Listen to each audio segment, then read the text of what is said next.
Good evening, my friends, acquaintances, sworn enemies, and everybody else. Welcome to Political Plushies. Tonight, we'll be taking a look at a few of the questions from the 11th Democratic debate. Good evening, everyone. Let's get right to the question everyone is talking about. Where can I buy toilet paper and other basic products for under $50 without fear for my life? The virus is certainly serious. But know this. Any bills for drugs or treatment, etc. pertaining to dealing with the virus will be taken care of. The medical costs will not come out of your pocket. We are in a state of emergency. Provided we had a single health plan, we would have been better prepared. Number one. That has nothing to do with this emergency. And number two, I agree with my friend up here that medical costs will be covered since this is an emergency. But Joe, this inadequacy in preparation demonstrates that one plan would unify us and keep us better prepared. Disregarding this emergency, what should we aim for in the future? We, as the people of America, can decide that.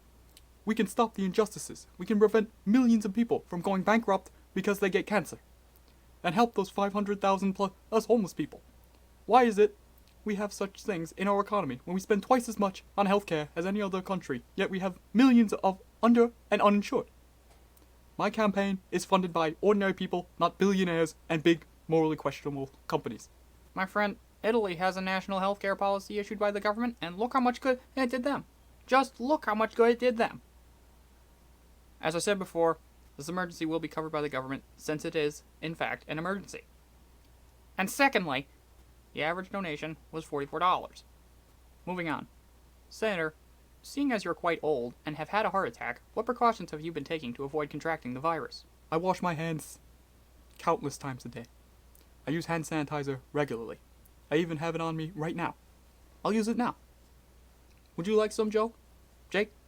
That's too bad. If I gave it to you, it might be contaminated, and then I'd have to go buy another bottle. Number one, keep my distance and wash my hands God knows how many times a day.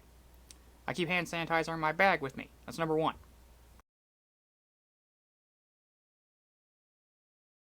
Okay.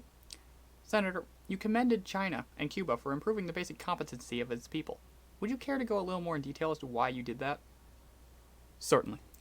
Look, of course I'm opposed to dictators, but we cannot deny the good work they periodically do, especially if we plan to stay on friendly enough terms to not attack each other militarily. These people that my opponent has commended are evil dictators, period. We cannot praise them, period. But Mr. Vice President, didn't Obama voice even stronger commendations for those places mentioned than the senator has put forth? How is that any different? That was different. That was done because we were trying to negotiate and finagle resources out of those despicable places. The idea that my opponent commended them for the heck of it is un-American. We cannot do that. Joe, I gotta ask you something. I know we're politicians, but I need an honest answer here. Do you think people are all good or all bad? Of course not. What a ridiculous question. Can we agree that America has made questionably evil decisions in the past? All I was saying is that those countries may be largely bad, but they occasionally do good things. It is simply a demonstration of the yin-yang king symbol. Nothing is ever purely good or purely evil. We do the best we can. Your yin and yang seems to look something like this.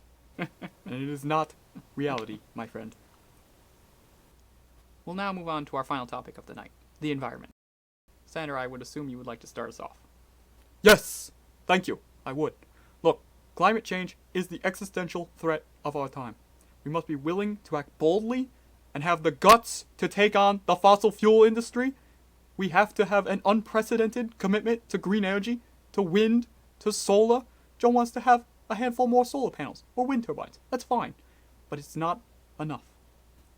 Number one, I laid my plan out in detail on my website. We need to get back into the Paris Agreement. I agree that we need to invest more into green energy. My friend, we seem to be on the same page, so why don't you join me? I could. It all sounds good, Joe. But it isn't enough. Get back into the Paris Agreement?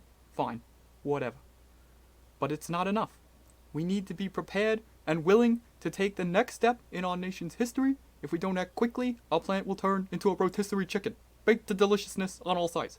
Of course I'm worried about climate change. I'm a panda. I'm endangered as it is. All joking aside, it is time to step up.